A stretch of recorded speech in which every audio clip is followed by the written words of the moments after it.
Entrevista. Amigos do programa Visão Espírita, aqui estamos nós em mais uma entrevista. E na entrevista de hoje, nós temos o grande prazer de trazer para os nossos telespectadores, aproveitando uma vinda sua a São José, que é um biógrafo, um dos biógrafos, e aliás um dos mais lidos, de Chico Xavier. Nada mais, nada menos do que Geraldo Lemos Brito. Tudo bem, Geraldinho? Tudo bem, graças a Deus. Estamos aqui com muita alegria, agradecendo o convite, gentil convite do Visão, para estarmos aqui com vocês. Que legal, pessoal, que legal nós temos um irmão como o Geraldinho aqui ao nosso lado e vamos explorá-lo, tá? Vamos dar aquela exploração que nós estamos acostumados aí, no bom sentido de um espírito, como é a oportunidade que nós temos do Geraldinho. Geraldinho é médio, orador, escritor espírita, principalmente aos nossos irmãos não espíritas, que eu sei que tem muitos que nos assistem. O Geraldinho, além de residir em Belo Horizonte, ele conviveu com Chico Xavier, sabe desde quando? 1981. É brincadeira? Então tem muita coisa para nos dizer. O Geraldinho, além de biógrafo, ele também já foi diretor da União Espírita Mineira, além de biógrafo do Chico. Ele fundou a Vinha de Luz Editora de Belo Horizonte e é um dos organizadores do Encontro Nacional dos Amigos de Chico Xavier. Geraldinho, as perguntas aqui são simples, tá? Eu tenho certeza que você vai tirar 10 em todas. Mas a primeira é uma pergunta interessante. Hoje mesmo, abrindo a internet, eu tornei a receber um e-mail, e eu acho que muitos, milhares receberam, assim como também pessoas que nos falam, Emmanuel se comunicou no Centro Espírita tal. Emmanuel, essa mensagem é de Emmanuel. É possível? Como acreditar ou não acreditar? Porque parece que é uma história aí que Emmanuel já reencarnou. Acho que você pode falar alguma coisa sobre isso, né? Nós tivemos a alegria de conviver muitos anos com Chico, né? E a gente pôde conversar muito com ele sobre isso. Porque lá mesmo em Uberaba, por exemplo, havia determinada médium que recebia Emmanuel, não é? E em um determinado dia eu comentei com ele, na casa dele, Chico, é tão diferente a mensagem, esse Emmanuel que a fulana recebe é o mesmo que você recebe? Ele deu uma gargalhada e falou assim, olha, Geraldinho, o Emmanuel, nosso guia de tarefas, que eu conheço, é um só. Agora, Manuel tem muito por aí. Não é? E o Chico fazia graça com tudo. Então, nós estamos nesse mesmo espírito do Chico. Ele mesmo, encarnado ainda, pouca gente sabe disso, não é informação espiritual de Chico Xavier, não. Ele mesmo, encarnado, nos contou, não só a mim, mas a diversas pessoas da sua convivência íntima, né? Eu vou citar aqui, por exemplo, Dona Nena Galves, que o hospedava em São Paulo, e o seu Francisco Galves, o próprio Eurípides, filho adotivo dele, o Vivaldo também, que morava lá com ele, não é? O Dr. Elias Barbosa, por exemplo, que foi médico e biógrafo de Chico Xavier, o Carlos Bacelli, outras personalidades, Dona Sônia Barçante, que atualmente preside a Aliança Municipal Espírita de Uberaba, a própria Wanda Joviano, Dona Suzana Maia Mozinho, do Rio de Janeiro, uma série de amigos com os quais o Chico convivia mais de perto, e revelou para nós, e eu me incluo também nesse rol de amigos, que Emmanuel reencarnou no ano de 2000. Quer dizer, ele nasceu no ano 2000, na verdade, ele reencarnou no ano de 1999 e nasceu no interior do estado de São Paulo, no ano de 2000, tendo, inclusive, ele mesmo vindo a conhecer o bebezinho, né? Ele relatou isso, contou isso. Recentemente, no último Encontro Nacional dos Amigos de Chico Xavier, o Eurípides Reis deu entrevista lá para nós, dizendo que ele e o Chico foram até a casa da pessoa e tiveram o Emmanuel reencarnado nos braços. Então, nos estranha muito ver no movimento espírita que pessoas que, vamos dizer assim, que deveriam ter mais responsabilidade no trato com as coisas espirituais, continuem publicando mensagens apócrifas do Espírito de Emmanuel, e querendo dizer que é o mesmo Espírito que guiou Chico Xavier. Ora, tenhamos paciência, não é? E são mensagens que, naturalmente, não podem ser levadas a sério. Geraldinho, mas eu vou dar uma cutucada em você, se é possível. Se fosse possível, né? O mês de abril é um mês interessante, né? Um mês fabuloso, é livro dos espíritos, é o aniversário do Chico, mas eu acho que você vai lembrar alguma coisa com você no mês de abril, acontecido há 9 anos atrás. Você, em desdobramento, fez uma reunião à noite na Praça da Liberdade, em Belo Horizonte, né? E tinha mais 2 ou 3 amigos espíritos ali, espíritos também que acompanharam. E quem nada mais, nada menos, estava nessa reunião sua noturna, na Praça da Liberdade, em Belo Horizonte? O Chico. Conta para nós, vai. Eu vou contar o seguinte. Durante 8 anos, eu me afastei do movimento espírita porque eu trabalhava como diretor de um banco mineiro em Belo Horizonte. E as nossas tarefas profissionais nos levavam a trabalhar até 11h30, meia-noite, e estava nessa roda viva, não é? E por causa disso nos afastamos da convivência espírita. Não tínhamos tempo de ir ao centro espírita, tomar um passe, nem colaborar nas tarefas dos centros. E exatamente no dia do meu aniversário, do ano seguinte à desencarnação de Chico, que foi o ano 2003, a minha mãe fez uma pequena reunião na casa dela para comemorar. Quando cheguei na minha casa, de volta dessa reunião, me deu uma angústia existencial imensa. Aquela sensação de tempo perdido, né? Aquela sensação de que eu estava deixando passar uma grande oportunidade de trabalhar em nome da doutrina, em nome de Jesus, e principalmente lembrando a tarefa de Chico, com a qual eu tive tanto contato durante tanto tempo, né? A partir de 1981. Então, eu adormeci com essa angústia existencial profunda, até mesmo chorando, né? Chorando ali no travesseiro. Imediatamente eu me vi fora do corpo, em desdobramento espiritual, e um rapaz muito sorridente, que a princípio eu não reconheci quem era, veio me receber e dizer assim: você quer conversar com o Chico? E eu pensei, mas quem sou eu para conversar com o Chico? O Chico está lá nas alturas, né? Aí a pessoa me respondeu assim: não, ele não está nas alturas, ele está aqui, na Praça da Liberdade. Você quer ir até lá? Basta me seguir. Imediatamente eu falei que sim. Então nós saímos, ele liderando a nossa movimentação, e eu naturalmente seguindo dentro da proteção desse benfeitor espiritual. E chegamos ali na Praça da Liberdade, em Belo Horizonte, onde eu pude ver os 2 planos, o plano encarnado e o plano desencarnado. No plano desencarnado haviam tendas provisórias, estabelecidas de forma ordenada, e centenas de pessoas ali, sendo atendidas na fila, procurando auxílio, procurando algum benefício espiritual.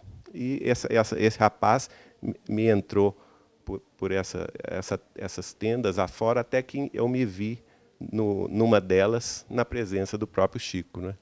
E aí foi uma surpresa muito grande. Eu me arrojei no colo dele, abracei, beijei-o com muita saudade, e ali nós conversamos muito, conversamos bastante. Você lembra? Lembro detalhes da conversa, né?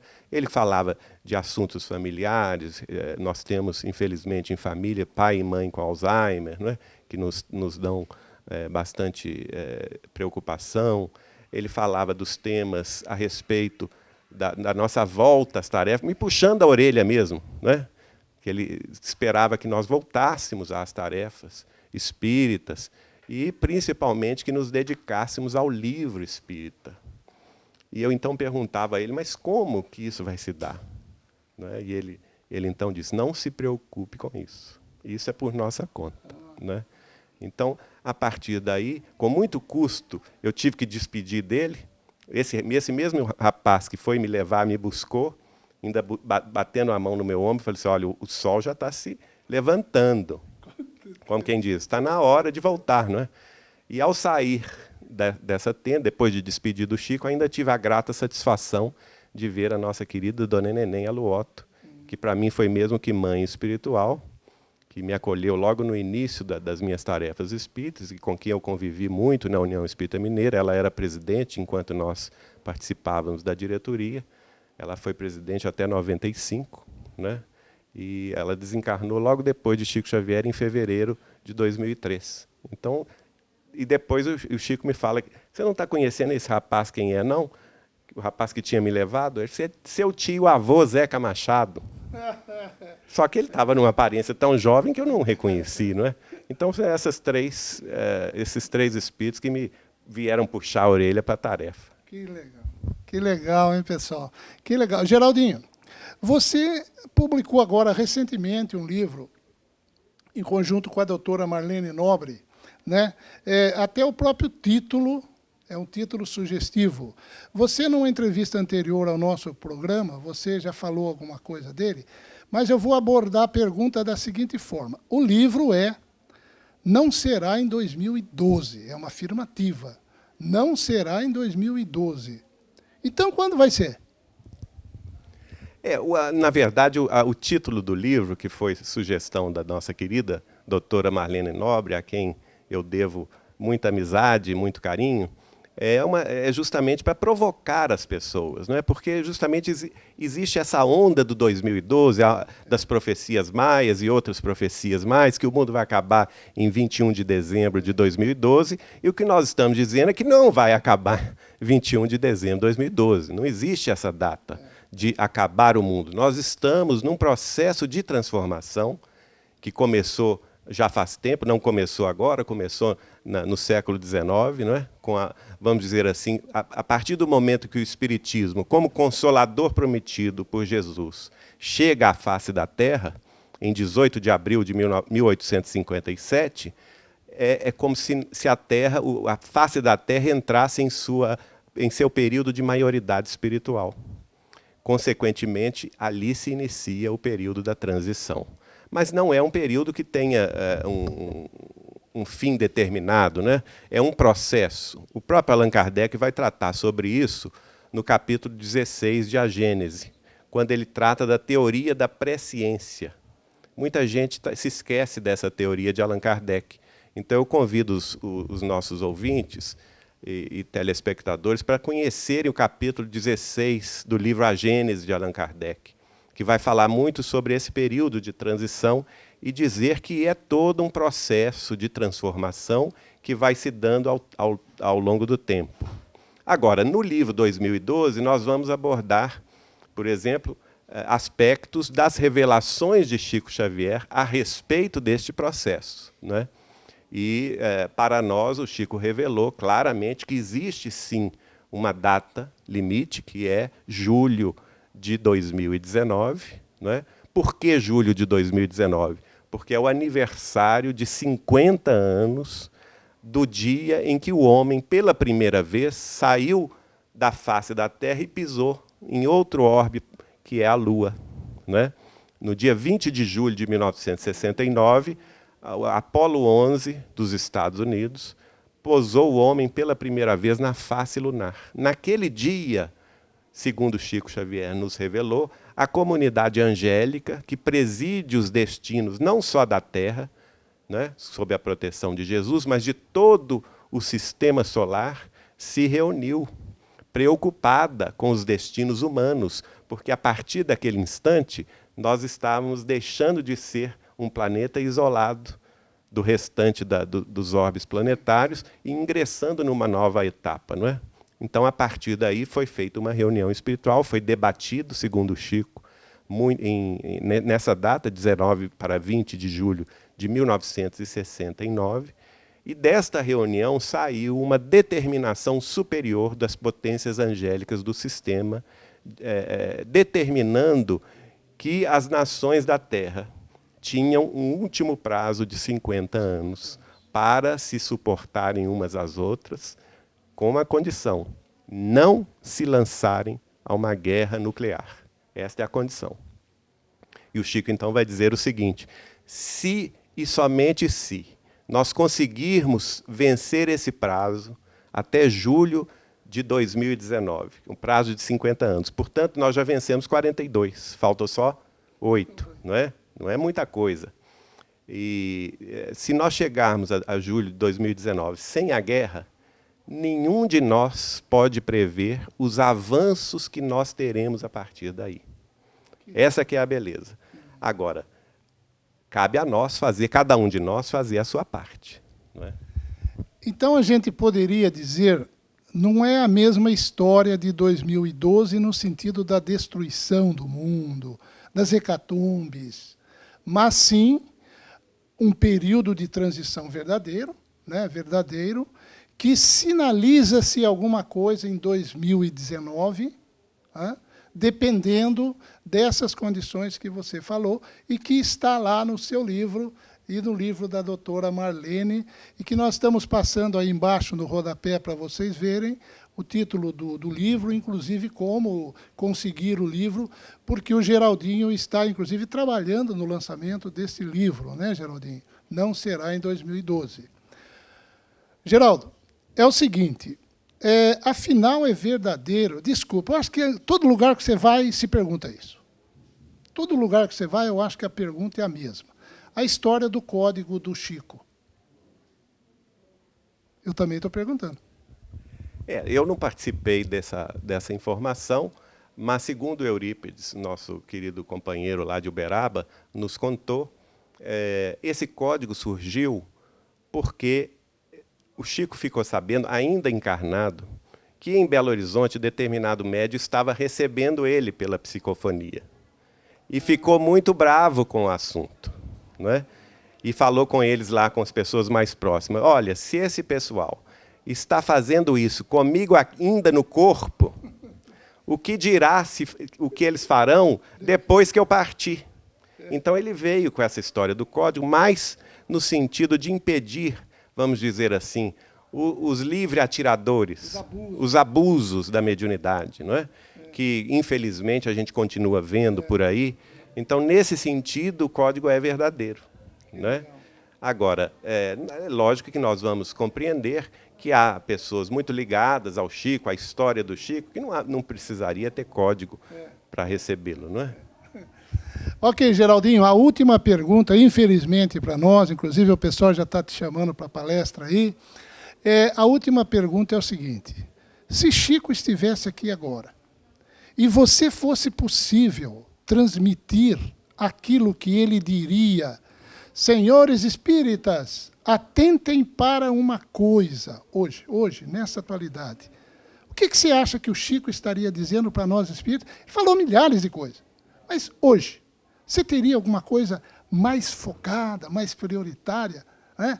O Chico estaria dizendo para os espíritas, claro que você vai deduzir que ele estaria dizendo isso, mas a inspiração sua e a presença com o Chico é tão grande que nós vamos ouvir atentamente o que você vai dizer. Olha, você está me dando uma tarefa quase impossível, né? Mas de tanto ouvir o Chico falar, e nós conversávamos muito, nós tivemos a graça de nos hospedar com ele durante muitos anos na casa dele, e ficávamos, às vezes, a madrugada toda conversando. A mesma fala que ouvíamos dele naquela época continua sendo a mesma que a gente observaria, e tenho certeza que ele observaria de novo, atualíssima, que é o seguinte, porque o Chico era uma pessoa, ele não se incomodava de ser atacado pessoalmente. Ele, Chico Xavier, na vida dele, isso não se importava em absoluto. Agora, em relação à doutrina espírita, ele era um defensor ferrenho dos postulados espíritas, da simplicidade do movimento espírita. Eu acho que ele certamente falaria nesse sentido, que nós precisamos ter mais simplicidade. Ele falava conosco, por exemplo, que doutrina espírita era Jesus de novo para o coração do povo. E, infelizmente, nós estamos vendo muito no movimento espírita, vamos dizer assim, a elitização, o academicismo, a reunião de grandes personalidades, de salas VIP, médiums de salto alto, não é? Médium hoje é pop, está fazendo palestra em câmaras municipais, não é? Está se projetando em todos os sentidos. Então, virou não mais aquela mediunidade de servir ao povo, não é? Não mais aquela tarefa de servir, de dar, por exemplo, continuidade à tarefa da consolação, de abraçar as famílias que perderam os entes queridos. Onde estão os médiuns que estão fazendo isso? Nós não estamos vendo. Não é? Aquela tarefa que Chico fazia todo final de semana, sextas e sábados. Começava a reunião 8 da noite, não tinha hora para terminar. Terminava 4 horas da manhã. Enquanto ele desse conta de psicografar, ele estava consolando alguém. E as tarefas também de assistência social. Infelizmente, existe um movimento, dentro do próprio movimento federado, no sentido de que a caridade, a assistência social não deve ser prática das casas espíritas. E isso vai de encontro todo o ensino de Chico Xavier, porque a vida inteira, desde quando ele recebeu a mensagem de Isabel de Aragão, no dia 10 de julho de 1927, ele se dedicou a vida inteira à caridade.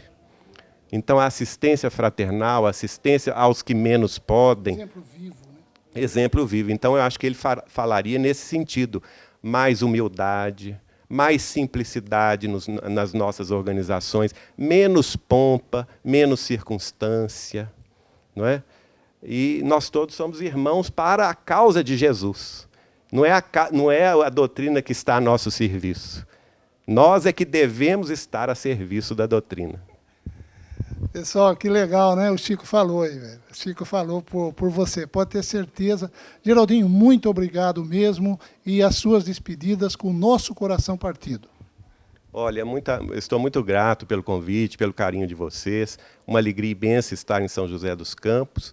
E vou repetir aquela frase que o Chico repetia, que se ele pudesse, se ele tivesse autoridade suficiente para pedir aos governantes que estabelecessem frases em nossas cidades, ele lançaria outdoors com a frase inesquecível de Nosso Senhor: amai-vos uns aos outros como eu vos amei. E ele ainda aduzia, não é qualquer amor não, gente, é o amor com que Jesus nos amou. Não é? Até a próxima.